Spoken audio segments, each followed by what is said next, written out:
Right, welcome back people. Now I put a video out, it was either 1 or 2 videos ago, about me building a simple fitted wardrobe.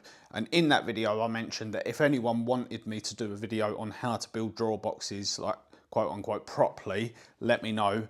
And the resounding answer was yes please. So whilst I'm building up these little drawer boxes here, little chest of drawers, sorry, I should say, that are going to go inside some like sliding wardrobes just to give them a bit more storage at the bottom. I thought this would be the perfect time for me to show you how I make the drawer boxes that are going to go in here. So this is just like a normal carcass, 4 bits of wood all joined together. I will pull you in for a closer look at this because we're going to need to go through that in a minute. We're going to be using soft close drawer runners. When they work, there we go. I will put a link in the description or a pinned comment to some of these that you can get off of Amazon. They're cheap, they're really cheap actually. I wouldn't even bother going with the non-soft close because the price difference is like £3 between them. And honestly, the soft close is a lot better. Now what I have done before this video is gone through and ripped all of my strips. I am gonna be doing 3 drawers in here. So I've just worked out how I want to do my drawers. Yet again, I will go through all of this in a lot more detail in a second when I pull you in a little bit closer. So yeah, I don't think there's anything else I need to explain now. So I am going to bring you in closer and show you how I worked out all of my drawer sizes and how we're going to work out a cutting list for this. This is the bit that I think that confuses people the most, is working out your cutting list. So I'm going to show you how we do this. Once you get your head around it, it's pretty easy. So come here. Okay, so the first thing we need to do is the easy part. We need to work out the length of our sides of our drawer boxes. Now, this is quite easy. I've got 460mm internal width in here. So I've downsized to the nearest one that I could find, nearest set of drawer runners I could find, which is a 450mm, meaning that it's not going to bottom out. We're not going to get any binding or anything like that. I would suggest whatever internal depth you've got on your drawer box, downsize to the nearest one you can find. They normally sell these in 50mm increments. So if you've got a 500, go for a 450. If you've got a 450 internal, go for a 400, so on and so forth. Yeah, just downsize to the closest one you can get. So I've got 460, so I've gone for a 450. Just gives you a little bit of play and a bit of tolerance at the back. So that being said, the sides of my drawer boxes are going to be the full width of my full length of my drawer runner, because these are full extension drawer runners, meaning that the whole of that 450mm sticks out the front. This will make more sense as we go on. So that's the easy part. My 2 sides on here are going to be 450mm. I've got 3 drawers that I'm going to put in here. So that means that I'm going to have 6 pieces at 450mm. I'm getting there. Right, so next is the more difficult part, because there's a bit of math involved in this. Not too much, but just a little bit. So what we need to do is work out the width of our fronts and our backs. And the way that these are going to connect together, I want to put my sides in there like that. And then I want my fronts and my backs to go in between. Just meaning that when we put our grooves in later to take the drawer base, they are going to sit, you're not going to see them on the side. All you'll see when you open up the drawer is 2 little screw holes in there, which you can fill if you want to. I'm not going to bother in my case. I don't think it's necessary. If I was doing a higher end piece of furniture, I would probably domino these together or something like that anyway. But that being said, so now we need to work out our math. So what we need to do is take our full width, which in my case is 440mm. Then we need to minus the thickness of our drawer runners. So mine, and normally they are, but check yours just to be on the safe side, are 12.5mm. I normally allow 13mm for each side. It just gives you a little bit of play on there. So we're going to minus 26mm. And then we need to minus the thickness of our drawer sides. Now in my case, I've got 18mm. You might be using 15 or 12 or 9mm or whatever you're going to be using. So I need to minus another 36mm off of mine, because that's going to be the thickness of two sides, if that makes sense. This will all make sense as we're putting it together. So we've got overall width. Here, let me show you here. We've got overall width, which is 440 millimeters, minus our 26 mil for two drawer runners, and then minus 36 mil for minus two of the drawer sides. And then that will give us, hang on, quick maths, that will give us 382 millimeters, which is going to be the width of our front and our back. So I'm going to go on and get everything cut on that, and then we'll turn our attention to the next process.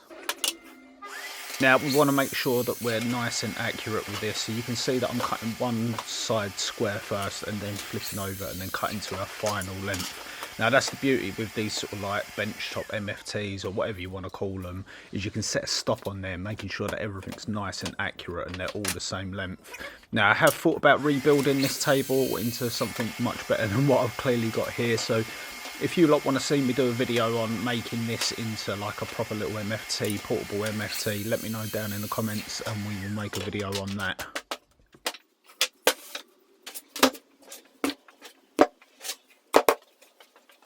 Okay, so that is all of our components cut. Now you might be wondering why there's so many components here. I'm actually working on two drawer boxes, but for the simplicity of this video, we're only going to be concentrating on one. So this is all of our side pieces. They're fine. They can go to the next process. Now with our fronts and our backs, we've got two different sizes here because I'm working on two. What we want to do is we want to take our back pieces away for a minute, because they're going to go through a different process in a little while. So I'll put them to one side here, like that. So everything we've got left here, which is our sides and our fronts, need to have a groove put in them. We're going to be putting a groove in to accept the base of the drawer. In my case, I'm using 6mm MDF, whatever you've got you need to use. Now we want to come up a little bit when we put our groove in. We don't want to leave a feathery little bit, especially in MDF. We want to come up maybe 15mm-ish, somewhere around there, 12mm at least, just so we've got a bit of meat at the bottom. So I'm going to be doing a 6mm groove in mine. I'm probably going to go about 5mm deep, just so we've got something to put our drawer base in. So I'm going to do that on the table saw with my slitting grooving piece. You do it however you've got. If you haven't got a table saw, use a router taper preferably if you've got one of those, but you can use a handheld router with a fence on it, or you can use a track saw, whatever you've got, just put a groove in it. So yeah, I'll machine it and then I'll show you where I've put my groove. I think that'll be easier, so let's get that done. So here we are changing over the blade in the table saw to that blade that I was saying about. Now I will put a link in the description down to this blade. They are not the cheapest, but in my opinion they're well worth having. It's a CMT blade. They stay sharp for absolutely forever, as long as you only use them for like grooving in wood and bits and pieces like that. But it's really important to try and keep the groove in the same place on all your components here, because if you don't, when you come to put them together, they're going to fall out of alignment. So yeah, just take your time. Whew. Whew. So now we have all of our sides and our fronts machined. You can see in there, if I pop you in a little bit closer, we've got a nice bit of meat at the bottom there that shouldn't pull away too easily anyway. You don't really have to force some stuff into them drawers to get them to break off. So next we want to cut our backs, and what we want to do is we want to cut them to this width here, to the inside of our groove. And the reasoning for that is when we put our bottoms in, we want to be able to remove the bottoms should we need to. If they ever get broke or anything, we want to be able to take them bottoms out. So we're going to cut our backs to this dimension here, and then we're ready to assemble, to be honest. So let's get them cut and we'll have a look at putting them together afterwards. And yet again here, we want to make sure that we're pushed nice and tight up against that fence, because it is going to become an issue if these are a different width than what we've got on our grooves on the other side. Yet again, our bases are not going to line up properly. So take your time again. Okay, so time to assemble. Now you can see I've got all my parts laid out here.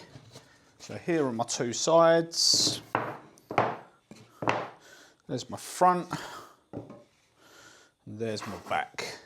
Goes in there. So Simply going to screw and glue all this together. Like I said, the reason we've done it that way rather than that way is so we don't see this groove on the end. I don't think it's a massive detail, but we'll try and do the best job we can, don't we? So I'm going to get all of these put together now. I've got a lot to put, you know, I've got 6 of these to put together, so I'm going to be a little while and then we'll turn our attention to getting the bottoms in.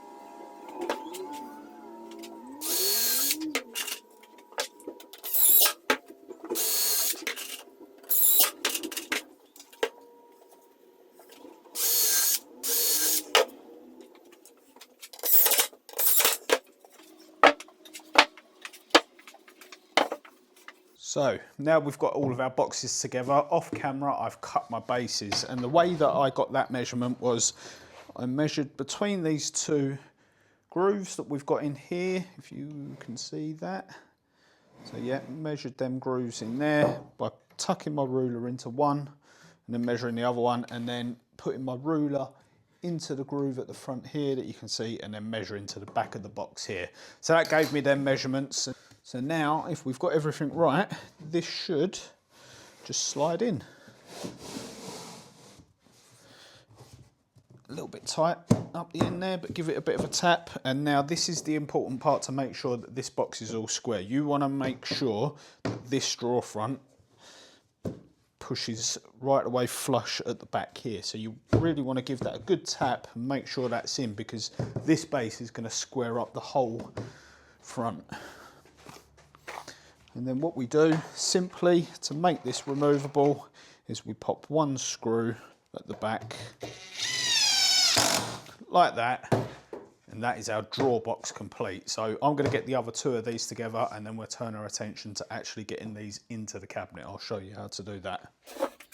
So this second drawer went together nice and easily, same as it did the first one, just making sure we're all tapped up. But when it comes to this next drawer box here, it was actually what I was saying earlier when we was on the table saw, my alignment was a little bit out. So all I did here was took the block plane and put a slight bevel on that on the underside, so you can't see it inside the drawer box itself. And then with a little bit of persuasion, a little tap with a hammer there, it went together nicely. Okay, so it's now time to get these runners installed. Now you can see I've put 2 bits of 1/2 inch or 12mm ply in here just to pack it up.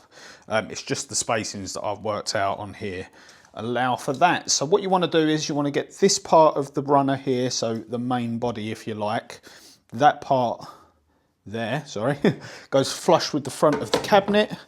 So pop that in, and then I normally just put 2 screws in to start with, just until you know you're happy with everything and everything's working, and then you can go around and put some more screws in afterwards.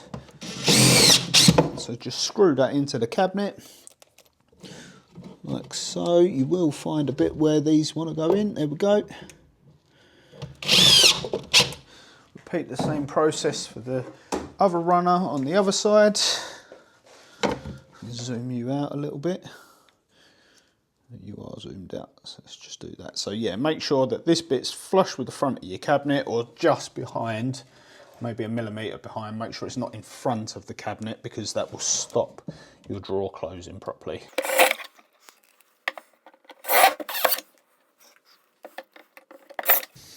There we go. Make sure that they shut properly, like that. They should soft close at this point. There we go, we're happy with that. Okay, so now we've got our first runner on. I have cut myself a nice spacer that's the right size. Now, unfortunately, I can't give you this measurement because it's going to be different for every single drawer unit. So it's something you're going to have to work out yourself. But basically, I just worked out the height of my cabinet and then divided it by 3 and sort of worked backwards from there. Like I said, I'd love to give you a measurement on this, but it's different for every single drawer, so I can't do that, unfortunately. But we'll screw all of these runners in right the way up.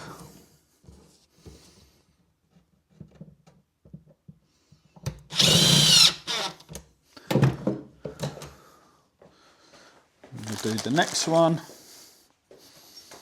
These are not handed, by the way, these runners, because you can turn them upside down.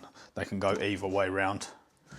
So we'll take our spacer out, move that up, then put our last runner on, checking it's flush, and then I will repeat the same process on the other side. Okay, so there's all three of my runners in. Now I'm going to do the same on the other side, but I'll do that off camera, and then we'll look at getting it attached to the drawers. Okay, so we've got our runners on our cabinet over there. You can see now we need to get them installed on our drawer box. So for my measurements on this one that I've worked to, mine comes up 23 millimeters. Yeah, again, you'll have to work this out on yours, depending on what measurements you do.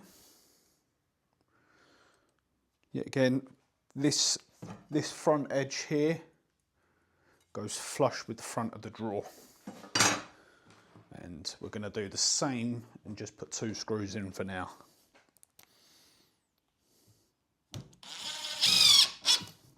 It's just good practice to do 2 because it means that if we get something wrong, we've still got all of these holes that we can use for adjustment. If you fill all of these holes up and you need to move something a mil or so, it's going to fall back into the same hole all the time. So just by doing 2 screws until we're completely happy, it does mean if something's wrong, we've got other holes to use.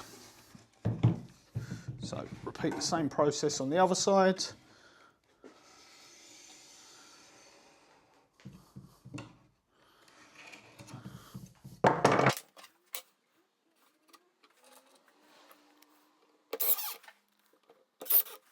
Then we can pop our bottom drawer in.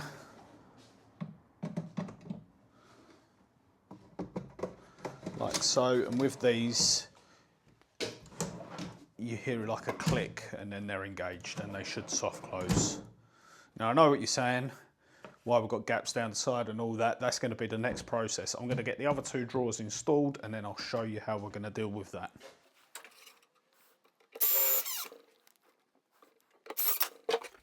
So much the same here, we're going to use exactly the same process that we did on the bottom drawer box, just repeat, rinse and repeat right the way up through the rest of these drawers. Now I didn't actually show you how you take these runners apart. When you open them up, there's like a little plastic lever on the side that you can see me doing here. Can be a little bit fiddly sometimes to get them out, but yeah, you just lift that lever and pull forwards. Okay, so editing Lewis here, and I've made a bit of a boo-boo. Basically, I deleted the shot of when I was finishing up them drawers. So the last clip you see, I was actually putting the drawers in, but what I didn't show you was putting a drawer front on. So I'll show you on this one here, if I can get this camera to stop tracking on my face. So basically, all we do is we screw a drawer front on that you can see there, and then that just finishes it off. These are really horrible cheap drawers that I will end up replacing at some point. But yeah, like I said, I deleted that shot, so I didn't want to leave the video just there. So I thought I'd show you guys that. Right, there you have it. That is how you make some drawer boxes. Now, obviously, these aren't finished yet. I still need to put some handles on the front. It needs a top on it. It's going to have some side fillers and a bit of edging strip down here to cover up this bit of raw MDF. Actually, that's going to run right the way up the face there. But because these are going to be fitted inside a wardrobe, I can't do that at the moment. So yeah, I will post up a picture now of the finished product, which is going to be happening tomorrow. But yeah, there you go. If you want to find out how much I charge for this job, I am putting a video up after this one for the members, and you can become a member by going down next to the like button, hitting the join button, or going down to the video description, and there's a link there that you can do that. On the topic of members, I want to say a massive thank you to them. They're the guys you can see across the bottom of the screen right now. If I haven't covered anything in this video, or if you're unsure of any of the processes that I've done in this, hit me in the comments and I'll respond to you down there. But yeah, I'm going to leave it there, guys. Thanks for watching, and I'll see you on the next one. Cheers.